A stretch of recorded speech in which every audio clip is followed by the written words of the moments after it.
A 145% tariff on all Chinese imports into the United States. Is this the end of your Amazon business? Or could it actually uncover a hidden opportunity? Stick around, I will show you how to turn this chaos into serious growth. There is a silver lining here, and it might just surprise you. Hi there, I'm Sean. I'm a 7-figure Amazon seller, and over the past few years, I have done over 8 figures in sales on Amazon. I'm also the founder of my own e-commerce consulting agency, where I have helped more than 300 Amazon sellers start, grow, and scale their businesses. And this is actually the very first video on my brand new YouTube channel. Here, I'm not going to waste your time with recycled informational theories. You will get case studies, practical tips for solving daily problems, and battle-tested strategies that actually work on Amazon. Now, let's dive right in. I have broken this video into 3 key parts to give you a clear roadmap. First, we'll talk about why there is no need to panic, despite the recent changes. Next, I will uncover some hidden opportunities that most sellers are not even aware of. And finally, I'll guide you through the exact steps you should take to stay ahead of the curve and turn this challenge into an advantage. Stick around to the end because I will be sharing some strategic insights on how we can navigate this shift and what smart next moves look like. First, let's talk about why we shouldn't panic. I know the new tariff news sounds alarming, but before jumping into conclusion, we need to step back and look at it from 3 angles. We will start with the big picture to understand what is really going on, then look at the actual numbers to put things into perspective, and finally, I will share why I believe this situation is likely to be short-lived. Once you see this point clearly, I think you'll feel a lot more confident about how to move forward. Now let's take a step back and look at the bigger picture here, because that's what really matters. Despite all the noise, one thing is crystal clear. E-commerce is not going anywhere, and neither is Amazon. A 145% tariff doesn't suddenly make people rush back to the shopping at brick-and-mortar stores, right? I'm not seeing any shift in consumer behavior from online to offline. Traffic is steady, demand is still there. People are buying online every single day. Sure, the tariff might sound dramatic, but it is not the game-changer event like steam engine replacing labor during the Industrial Revolution. So it's just a policy shift, not a disruption of how people shop.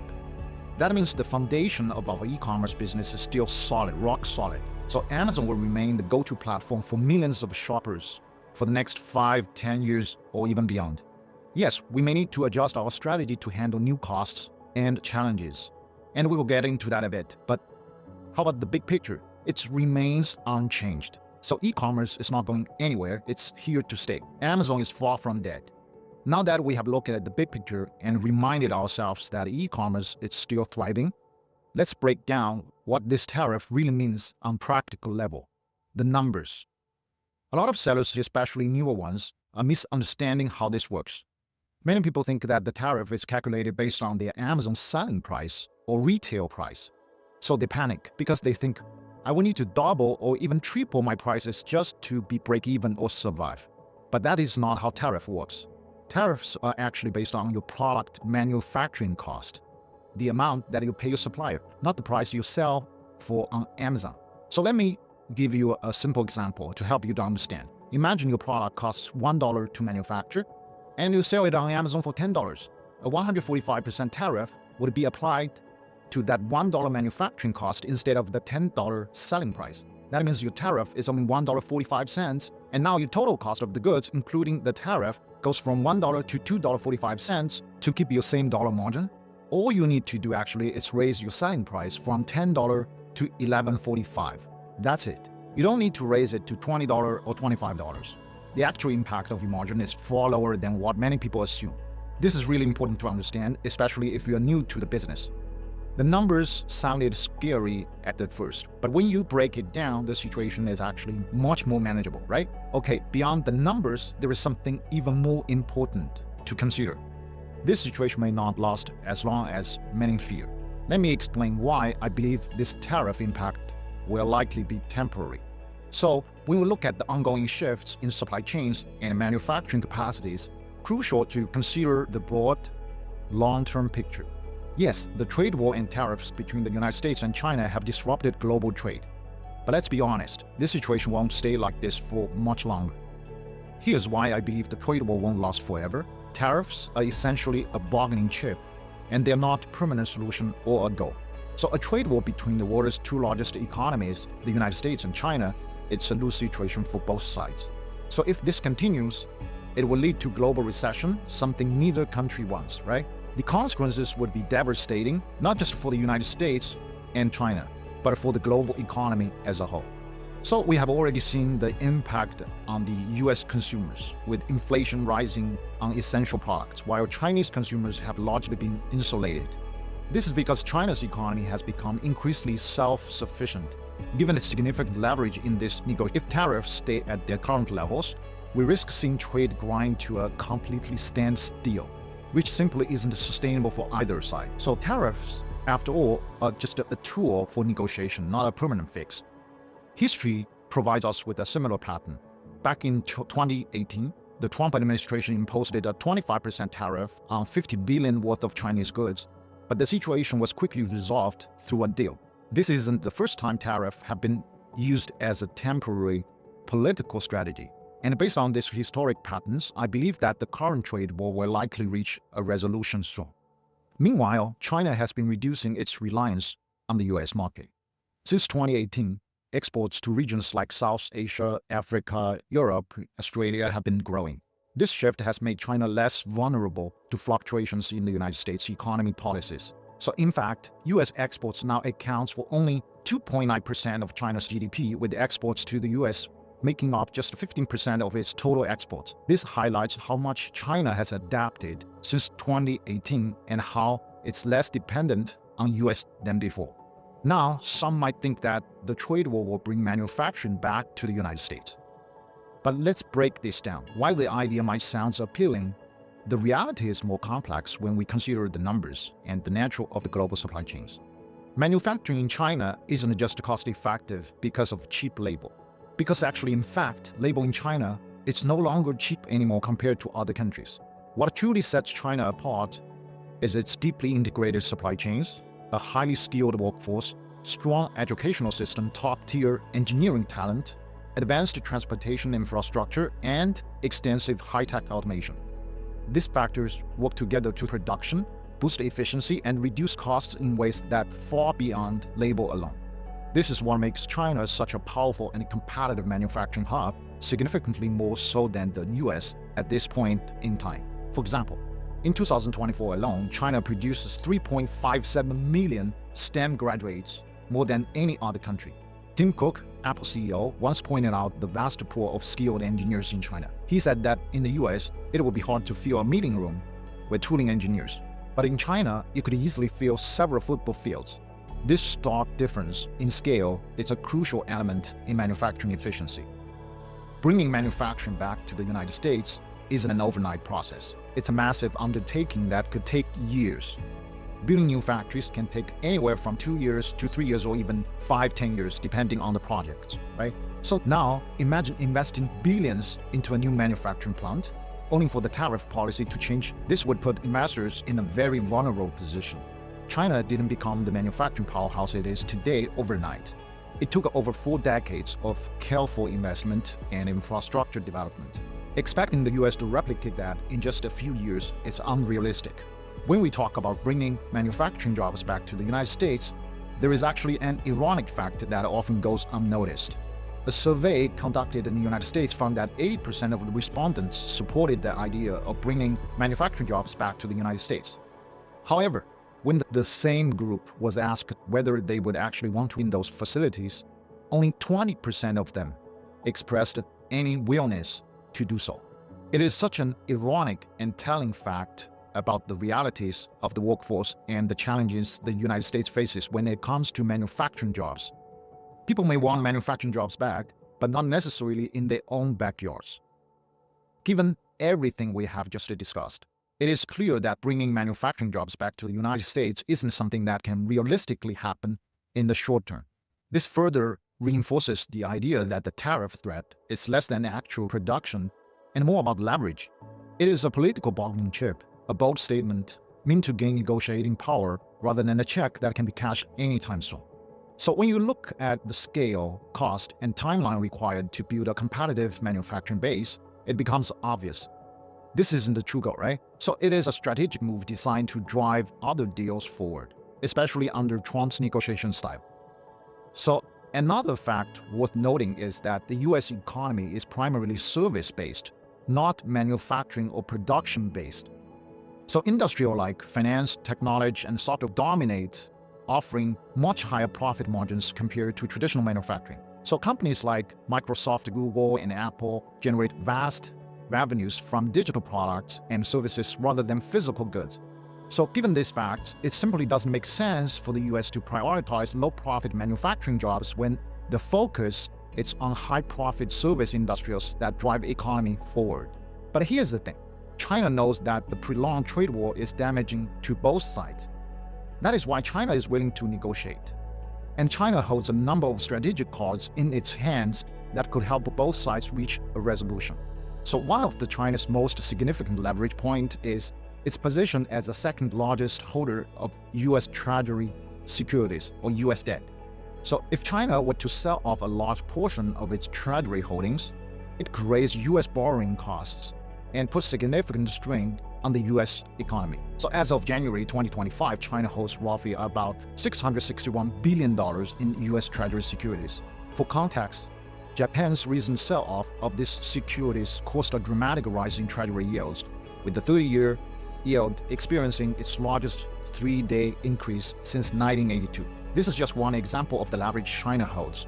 So the US national debt stands at approximately $37 trillion as of April 2025. So every 1% decrease in interest rate saves the US government around $4 billion annually in interest payment. So if China were to sell off more of its holdings, driving up the interest rates, it could significantly increase the US borrowing costs. But that is not all. China also controls 90% of the global supply of rare earth minerals, which are essential for manufacturing products like electronic vehicles, aerospace equipment, and other high-tech devices. So these rare earth minerals are vital to the US industrial, and China's control over them gives tremendous leverage in global trade. So in addition, China recently announced that it would no longer accept deliveries of Boeing jets, so which puts significant pressure on one of the US largest corporations. Boeing's relationship with China is critical to its business, and this move could have a far-reaching effect on the broader American economy. Again, this is just an example of how China can strategically exert the influence over the US economy. So in conclusion, while the trade war between the US and China has disrupted global supply chains, it's clear that both sides have significant reasons to seek a resolution. China holds a variety of strategic cards, from its control over rare earth minerals to its massive treasury holdings, and is willing to use them to bring both sides to the table. This ongoing dispute is unlikely to be a long-term strategy. We will likely see a resolution sooner rather than later. Both countries have too much to lose from prolonged conflicts, and in the end, diplomacy will prevail. All right, now that we have talked through why we shouldn't panic, I hope you are already feeling a little bit more grounded, maybe even a little bit relieved, right? So it's easy to get overwhelmed when big changes hit. But once we step back and look at the big picture, things start to make a lot more sense. And now that the panic is out of the way, this is where it gets exciting. Because hidden inside all this chaos are real opportunities. Yes, even in the middle of all this tariff noise. So let's dive into them one by one, and I will show you exactly where smart sellers can find an edge while everyone else is still frozen in fear. Okay, first, let's take a closer look at the competitive landscape. As Amazon sellers, we face two types of competition. First, there are retailers who keep physical inventory in the United States. They fulfill orders from US-based warehouses. Either they own facilities or third-party logistics centers, and sell through platforms like Amazon, Target, Walmart, or their own Shopify or Wix website. So most of us, Amazon sellers like you and me, belong to this first group.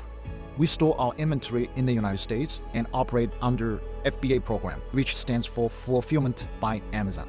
So the second type of the competition, which is often overlooked, comes from sellers who do not hold any physical inventory in the United States. Instead, they store their products in China and ship directly to US customers. So this is what we call China direct business model, and it refers to China-based sellers who bypass US warehouses and ship orders straight from China to customers in the United States. This group includes sellers on platforms like AliExpress, dropshipping Shopify, Wix stores, and third-party Chinese sellers on Amazon, Shein, or Temu using the fulfillment by merchant model. Okay? You will often spot China direct sellers offering extremely low prices, sometimes as low as $4.99 or $9.99 with the shipping included on platforms like AliExpress, Temu. How crazy is that? So a wide range of products at those prices create an extremely tough environment for Amazon FBA sellers like us to compete. Now, you might be wondering, how are China direct sellers are able to sell so cheaply and still survive, still being break-even, and still make money? It comes down to several key reasons, many of which most Amazon sellers aren't even aware of. Now, let me walk you through them one by one so you can understand what's really going on behind the scenes. Reason number one, they have been taking advantage of something called T86 program, also known as Entry Type 86. For those who are not familiar, and honestly, most Amazon sellers haven't even heard of it. So the T86 program is a custom clearance procedure designed for low-value shipments, allowing parcels $800 to enter the United States duty-free without paying any tariffs. This made it extremely cheap and easy for China direct sellers to move products straight to American consumers. The customer process reduced paperwork and accelerated clearance times. Even better, the program streamlined the custom process, reduced paperwork, and accelerated clearance times. Reason number two, China direct sellers benefited from extremely low international shipping rates under the Universal Postal Union Agreement.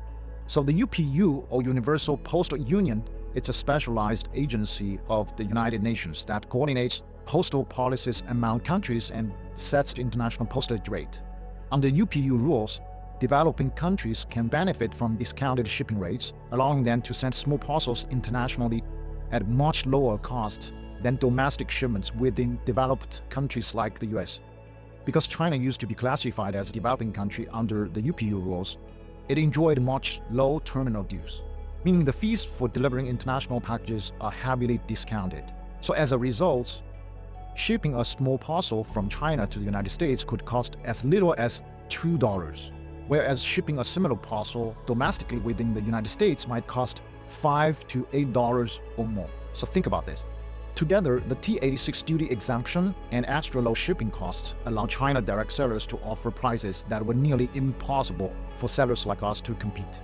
Reason number three, China direct sellers minimize upfront investment by keeping very low physical inventory, so they can launch the production as needed. So in contrast, Amazon sellers like us must maintain at least 2.5 to 3 months worth of inventory to cover production and transportation lead time, right? So or risk running out of stock.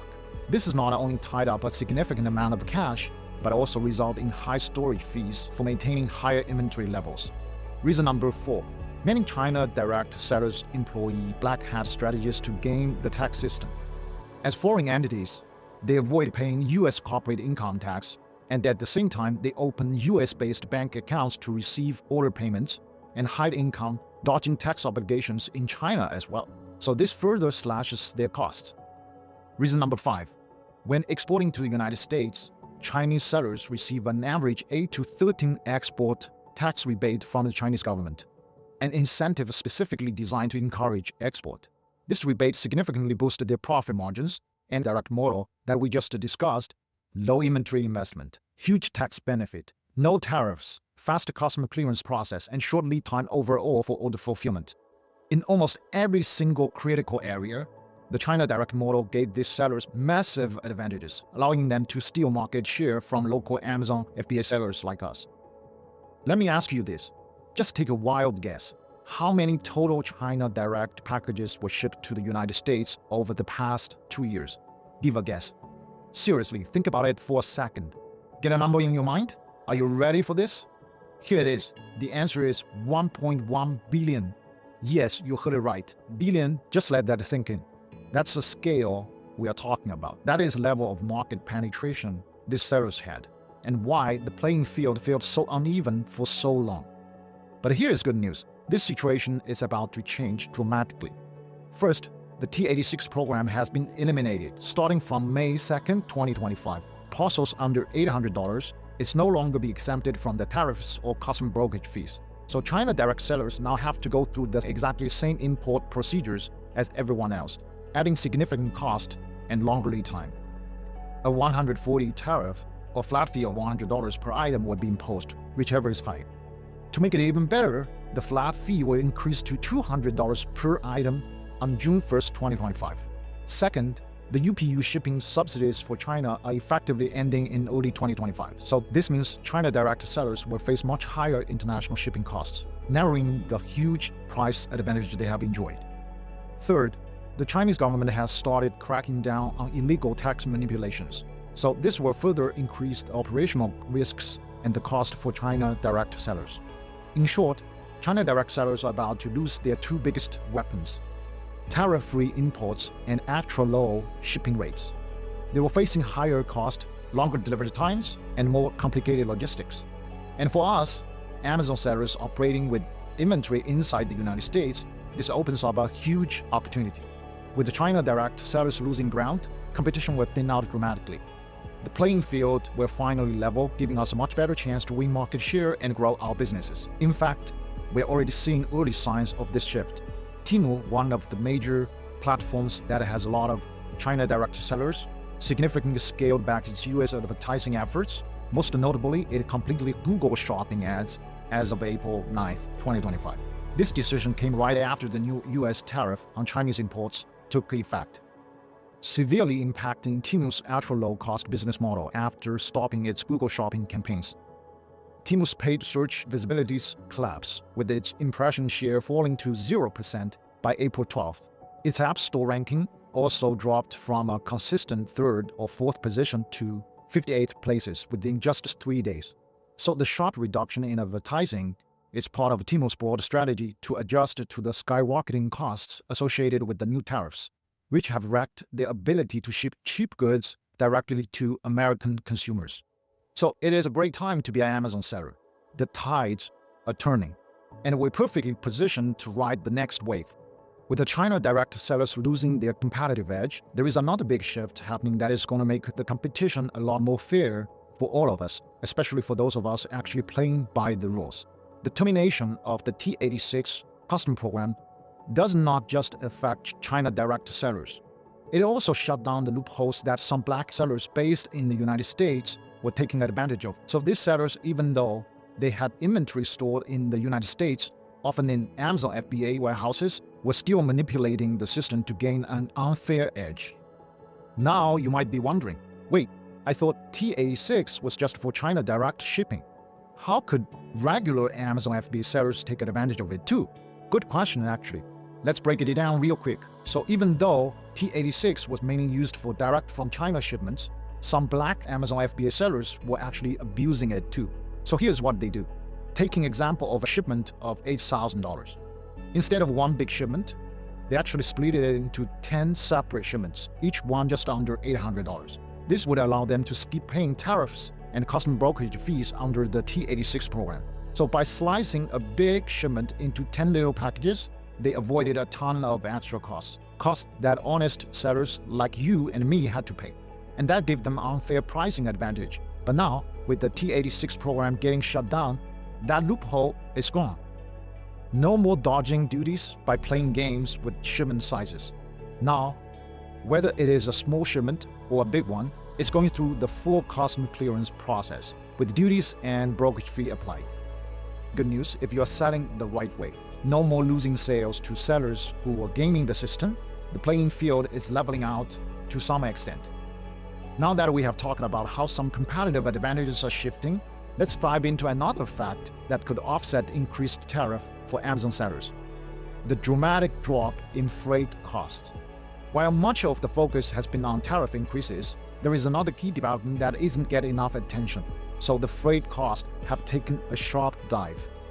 In fact, we're currently seeing freight costs at historic lows.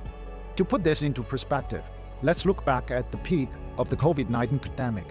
During that time, the cost of shipping a container from China to US West Coast skyrocketed to staggering $18,000 per 40-foot container. Fast forward to today, that the same container is now only costing about $1,700 to $1,800.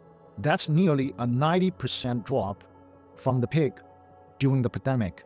So this dramatic shift in freight costs is a huge win for sellers and can make a huge difference in the overall cost structure. So what's driving this? Like most things, freight costs are driven by supply and demand. When demand drops, prices tend to follow. And that's exactly what we're seeing right now. Due to the tariff hikes, a lot of Amazon sellers, along with the big box retailers, have decided to pause or delay their sourcing. With less demand, there is less strain on the supply chain, and that is causing the freight cost both for sea freight and US domestic shipments to fall considerably. Here's something that really puts it into perspective. In 2023, US Amazon sales were around $370 billion. Big market, right? But when you look at the broad retail landscape, it's even bigger. The non-Amazon retail business in the United States is valued at about $7.4 trillion, including both online and offline. So when we are talking about freight, it's important to consider the entire retail industry, not just the Amazon sellers. A lot of major non-Amazon retailers are holding off on shipments too, which is one of the reasons why freight prices dropped so much. Now, here's the silver lining. This drop in freight costs can actually help offset some of the cost increases from the tariffs. Even though tariffs are still making imports more expensive, the lower freight prices could help balance things out to some extent, making it a little bit easier for us as sellers. While the tariffs are certainly challenging, the dip in freight costs might give us some breathing room, helping to reduce the overall impact of those rising costs. Now that we have covered how freight costs can help mitigate some of the impacts of the tariff, let's zoom in on another fact that could work in your favor: the exchange rate between the US dollars and the Chinese yuan. It might sound like something that is out of control, but trust me, it can have a significant impact on your business. So if we look back about 40 years ago, when China wasn't yet the manufacturing powerhouse for the United States, the exchange rate was about $1 to 3.72 Chinese yuan. Fast forward to 1995 and early 2000, and the exchange rate hit its peak, with $1 equaling 8.32 Chinese yuan. This depreciation of the Chinese yuan encouraged exports because a strong US dollar meant American buyers had more purchasing power to buy Chinese products. For Chinese suppliers, their costs, labor, material, machinery were all in yuan. And when the US dollars were worth more, it made things cheaper for American buyers.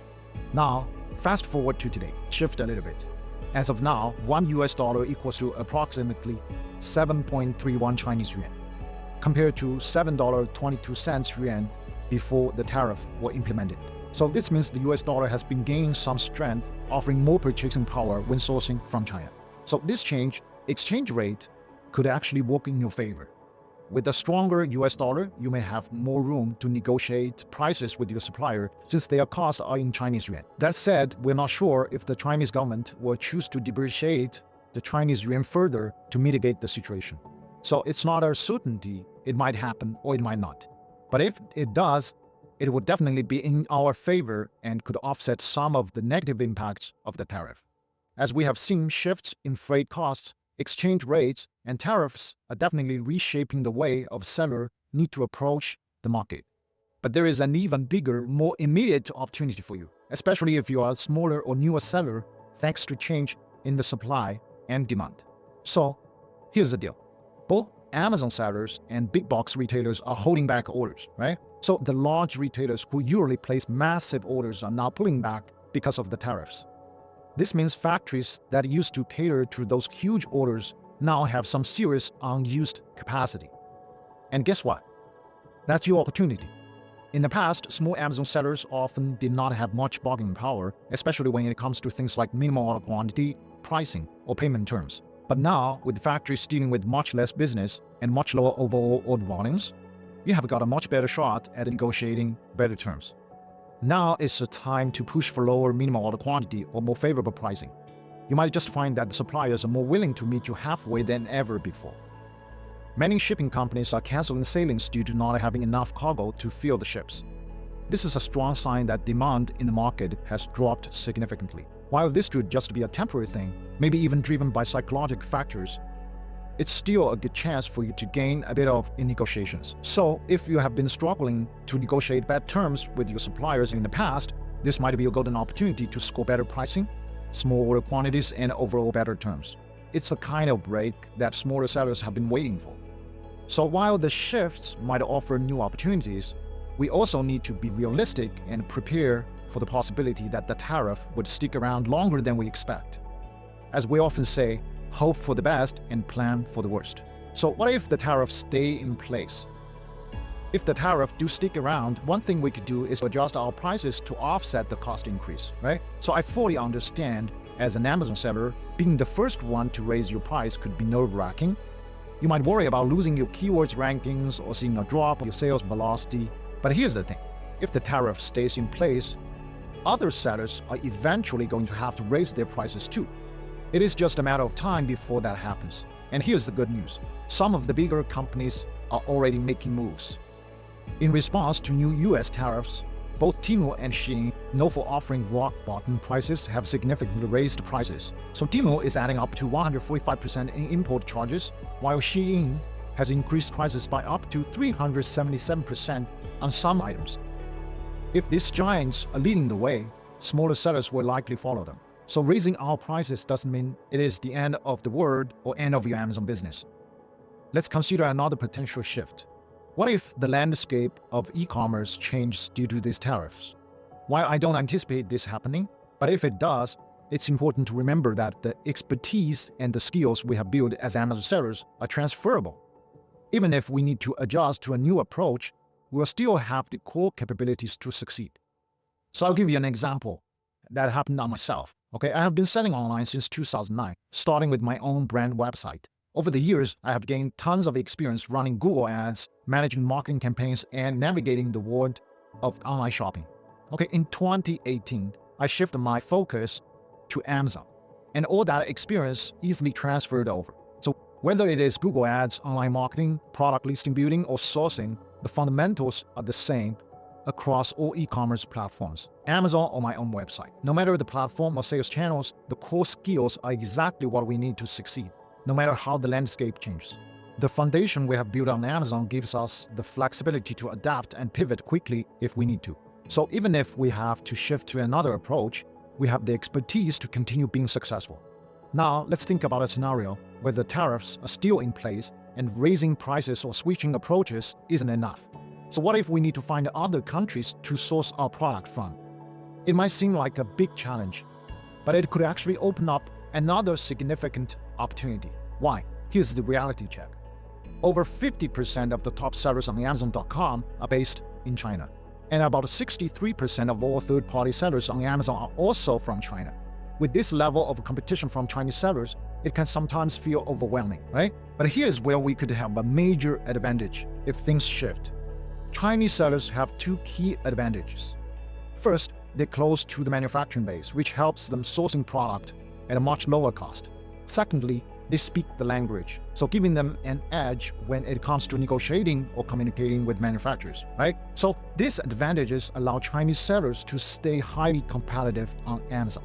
But if we stop sourcing from China and look to English-speaking countries for our products, suddenly US-based sellers might find themselves at a super advantage without the sourcing and language benefits that Chinese sellers enjoy.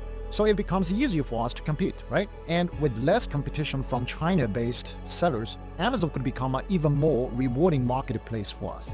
So from my own experience, I can tell you that this could be a game changer. I have been in the e-commerce since 2009. Back then, Amazon was still growing and Chinese sellers hadn't yet entered the North American market in a big way yet. If you had a solid product and making money was a lot easier. Without the intense competition from Chinese sellers, e-commerce could become much more manageable for US-based sellers. So let's hope for the best and plan for the worst. If the tariff stays, we are ready to pivot and make it work. We can face these challenges with confidence because we have got the knowledge and flexibility to adapt no matter what. So now we have explored the opportunities this shift presents. Let's talk about what really matters. What we can do next. How do we adapt, strategize, and take actions to stay ahead of this game? First thing comes first. Take a deep breath. Stay calm and focused. It's important to remember that this challenge isn't just happening to you. It's happening to everyone, every single business. When you zoom out and look at the big picture, the foundations of the e-commerce haven't changed. And they're not going anywhere. This isn't the end of the world, and it's definitely not the end of the Amazon business. All we need to do is adjust our strategies to match the new realities. So let's walk through a few key moves you can start making right now. Number 1, refine your product research strategy. There is no better time now to rework your product research strategy. Focus on high-margin, value-added products that are offering a strong, unique selling proposition or USP. So something that truly sets your product apart. The goal here is very simple. So if you're going to raise your prices to offset the higher cost, you need to give customer a clear reason to say, yeah, it's worth it, right? So a compelling USP builds the extra perceived value and makes customer feel good about paying a little bit more. In competitive market, that small edge can make a huge difference. Let me give you a quick example. Think about a luxury designer bag. The actual manufacturing cost might only be around $50, but the retail price could be as much as $10,000 or even more, right? So why there is such a massive gap? It is because brand awareness and brand value. So customers are just buying a bag, they're buying into a brand, a lifestyle, or a story. Now, of course, as private label sellers on Amazon, we don't have that kind of brand power, at least not now. But here's the key. In our case, a strong USP plays a similar role. So it creates perceived value. And here's the magic. When you have a strong USP and you sell at a premium price, your manufacturing costs become a much smaller percentage of your selling price. So back to the designer bag. Even if the tariff shoot up by 200%, the manufacturing cost will rise from $50 to $150. But when you're selling it for $10,000, that increase is barely a dent. So there is still a massive profit margin left because the cost is such a small slice of the pie. Key move number 2, use DDP shipping to avoid the surprises. Consider working with your manufacturing under the DDP shipping terms, which stand for delivery duty paid, meaning the shipping cost and all import duties are included in the product price upfront, so no surprises later on. So even better, your suppliers might be able to use Chinese tax rebate program to help offset some of this cost, making the overall pricing more favorable. But, and this is crucial, you must do your due diligence. Verify that the DDP pricing your supplier offers is legitimate and compliant with all the rules and regulations, making sure everything is above board before you agree to anything. Key move number 3, renegotiating the price and payment terms while you have the leverage. This is the perfect time to negotiate better pricing and payment terms with your manufacturer. The US dollar is strong right now and manufacturers have extra capacity that they're eager to fill. So that puts you in a strong position to ask for discounts and better terms.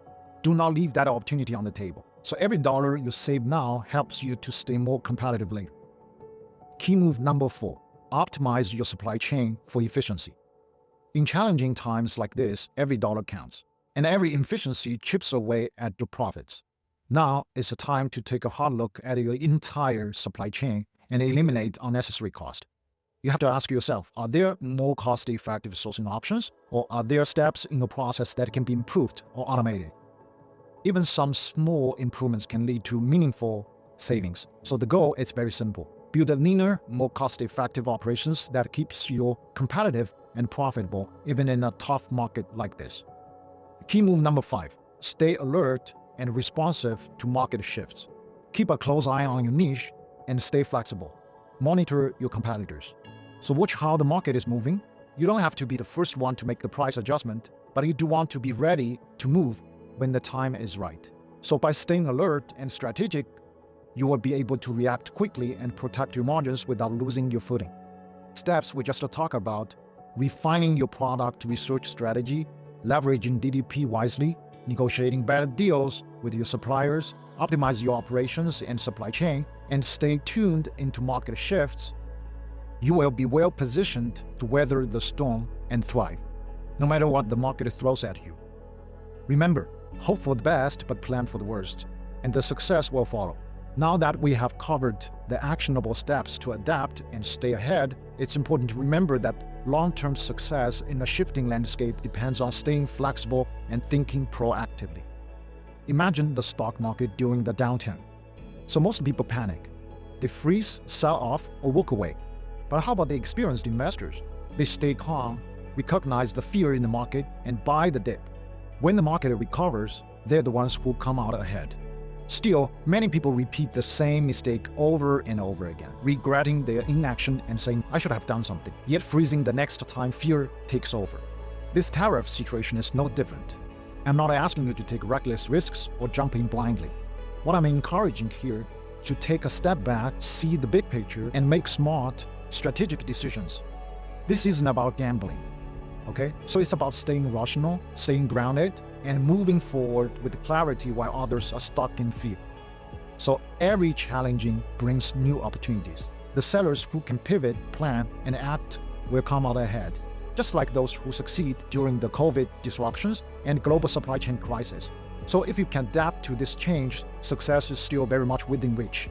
If you found this video helpful, hit that like button, subscribe, and drop a comment below to let me know what you would like me to cover next time. Thanks for watching. Let's make it happen.